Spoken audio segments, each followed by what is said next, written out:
Nos escribe alguien y dice, me ha ayudado mucho recordar todo lo que Pablo enumera en Efesios 1 sobre las bendiciones espirituales en Cristo. Sin embargo, siendo sincera, me causa desaliento algunas veces las palabras de familiares y aún hermanos de la iglesia en un sentido, atacándome por estar soltera y cerca a 30 años de edad por la gracia de Dios. En ese sentido, ¿cómo enfrentar el desaliento por estar soltera en una sociedad que tacha a jóvenes mayores de 25 años de que el problema está en ellas por aún permanecer soltera, cuando particularmente mi anhelo, aún siendo pecadora, es glorificar a Dios y pedir sabiduría para identificar a hombres pecadores que aman al Señor y me pretenden? Esas palabras no solo me desalientan a menudo, sino que también colocan en mí la queja a Dios por no estar casada. Esa es una pregunta, una charla, un comentario, Bueno, yo creo que es una situación particular de alguien con una pregunta muy específica. Ella está soltera y aún en la iglesia prácticamente lo que hacen es que le suben la barra y eso aumenta su desaliento. Sí. Yo pienso, bueno, me va a encantar escuchar al Pastor Eduardo con eso, pero creo que ella expresa una realidad muy triste que no solamente está en la sociedad, tristemente aún dentro de las iglesias, y es esa presión. Eso se ve mucho más en América Latina que aquí en los Estados Unidos. Pero es un fallo teológico, en esencia, eso. No hay ningún versículo en la Biblia, ningún versículo que diga que Dios le promete que todo el mundo se va a casar. Eso no existe en la Biblia. Yo creo que es un error presionar a una persona sencillamente y enjuiciarla, pasar juicio porque esté soltera a los 30 años, porque no conocemos la historia que Dios escribió. Yo creo que uno ora, uno tiene aspiraciones, uno desea, uno hace su esfuerzo. Hemos hablado en otros sitios mucho de eso, de noviazgo, de cómo... Pero en esencia, el fondo es, nosotros descansamos en un Dios que es soberano, que escribió nuestra historia. Una de las cosas más impresionantes es que nosotros no estamos escribiendo nuestra historia. Nuestra historia ya fue escrita. Dios escribió nuestra historia.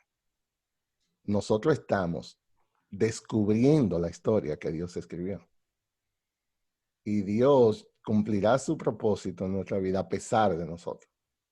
Yo creo que hay un fallo. Una cosa es que uno pueda decir a alguien, nos encantaría que encuentres un compañero, que lo que sea, porque es un deseo natural de todo ser humano.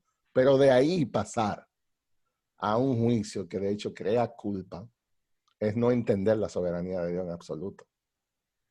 Eso es una cosa diferente. Una persona, por ejemplo, que también nos pasa, los pastores me imagino de aquí han tenido eso. Hay personas que tienen expectativas.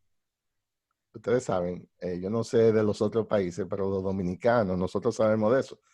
Yo recuerdo una joven que ella básicamente estaba esperando a Jesucristo chiquito para casarse. Y como usted entenderá, no había manera de que la muchacha, y hubo que sentarle y decirle, baja la expectativa, porque no es real lo que anda buscando. Eso es una cosa diferente, uno ayuda en esas cosas, hay algunos que son muy simples, otras cosas, pero de nuevo, nosotros nos movemos en base a decretos que un Dios soberano ejerce. Y de nuevo, el manual de la vida nuestra es la palabra de Dios. Y nosotros tenemos que aprender a descansar más en esa palabra. Pero yo creo que es un problema que como iglesia estamos enfrentando, porque estamos poniendo peso injustamente, sin tener base bíblica para eso. Yo creo que algunos se casarán, otros no se casarán. Y yo creo que Dios es bueno y sabio en lo que permite en todo eso. Entonces hay que ser muy cuidadoso para pasar juicio en cuanto a eso. Esa es mi respuesta. Sí, yo pienso igual que lo que dice el pastor Luis. Debemos ver al Dios soberano. Debemos entender que esta es la historia de la redención de Dios. Ese no es y yo debo ver qué Dios quiere que yo haga en esa historia. Luis decía que hay momentos en que muchas jóvenes y muchos hombres también solteros tienen muchas expectativas, que quieren a Jesucristo chiquito.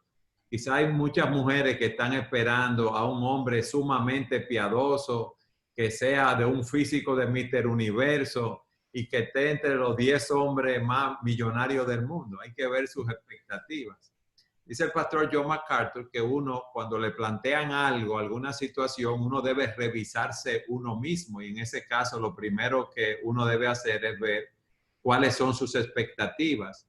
Y si es una hermana que está en una iglesia, debe hablar con sus líderes, con sus pastores, explicarle de verdad su situación, que le ayuden a evaluarse.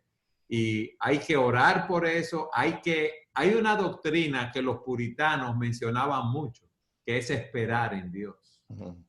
Yo debo hacer mi parte, debo esperar en Dios, y yo les recomendaría a esa hermana, como decimos nosotros, que se ponga donde el capitán la vea. ¿Cómo se explica eso? En el sentido de que no se aísle de los hermanos, ¿verdad? De los grupos de solteros, la interacción, la comunión con otros hermanos, porque eso es muy importante también. Ahora, me acuerdo de una charla de Luis Méndez que él decía que cómo se conocen muchas personas, que uno puede estar viajando a China y en el aeropuerto se encuentra con una persona y que resulta que se casa con esa persona.